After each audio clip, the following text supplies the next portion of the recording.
What is President Trump doing to observe King Day? Well, Martin Luther King Day today?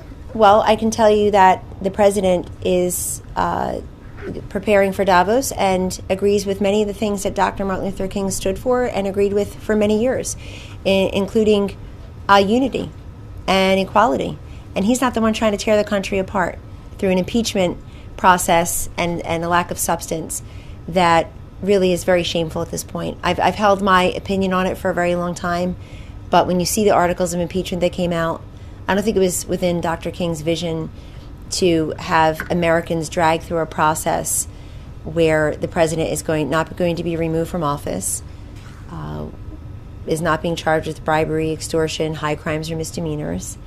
And I think that anybody who cares about and justice for all on today or any day of the year will appreciate the fact that the president now will have a full throttle defense on the facts. And everybody should have that. I this morning was reading some of the lesser known passages by Dr. King, and I appreciate the fact that we as a nation respect him by giving him his own day, and I'm happy to share a birthday with his day.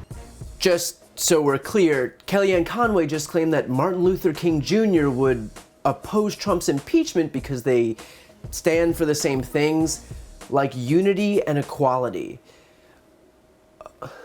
Now, I feel like this should go without saying, but I do not think that Martin Luther King Jr. would be wearing a MAGA hat if he was alive today.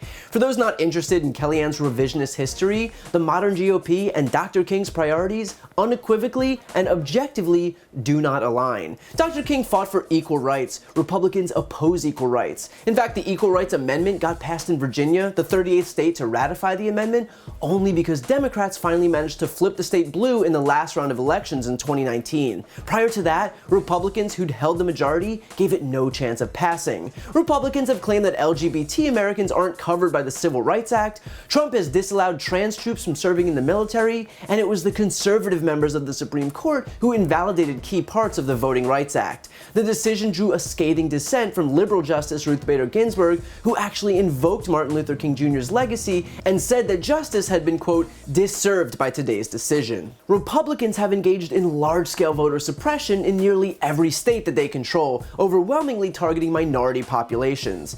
Just days ago, Florida's Republican Governor Ron DeSantis applauded a Florida Supreme Court decision requiring convicted felons, a disproportionate number of whom are black, who'd won back their right to vote when Amendment 4 was overwhelmingly passed in 2018, to pay all legal financial obligations, including fines, restitution, costs, and fees, before they could actually cast their ballots. And in case there was any doubt, legal financial obligations is a fancy way of dressing up a modern-day poll tax. I'm guessing you can figure out where Dr. King would have stood on the issue of poll taxes. DeSantis even took to Twitter writing, "Voting is a privilege that should not be taken lightly," despite the fact that in the United States, voting is not a privilege, it is a right. At least that's what the 14th, 15th, 19th, 24th, and 26th Amendments to the Constitution say.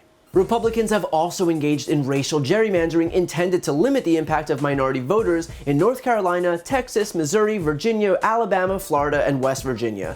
The gerrymandered maps were created by Republican operatives, the most prolific of whom was named Thomas Hoffeller. He died last summer, but his daughter turned over drives holding some 75,000 files, including, for example, analysis of Texas state legislative districts that would be, quote, advantageous to Republicans and non-Hispanic whites. In other words, the intent of Hoffeller and the rest of the GOP was clear: to artificially inflate the power of white voters and dilute the power of minority voters at the state level. And the examples go on and on. So for Kellyanne to claim with a straight face that Martin Luther King Jr. and Donald Trump in any way represent the same agenda or value the same ideals is an absolute laughingstock.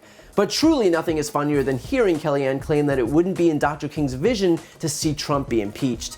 I'm not sure where Kellyanne is getting her facts, but to invoke Dr. King's name in defense of a president who so egregiously committed an international extortion scheme and then orchestrated a large-scale cover-up is pure absurdity. Trump is being impeached not to overturn an election, he's being impeached because he got caught committing a crime. He's being impeached because he abused his power and obstructed Congress's rightful powers of oversight. He's being impeached because, as Dr. King preached, all men are created equal, none more important than the other, and certainly none above the law. So it's one thing for Kellyanne to lie on a daily basis in defense of a common criminal, but to do so while invoking Martin Luther King Jr.'s legacy is low even for this administration.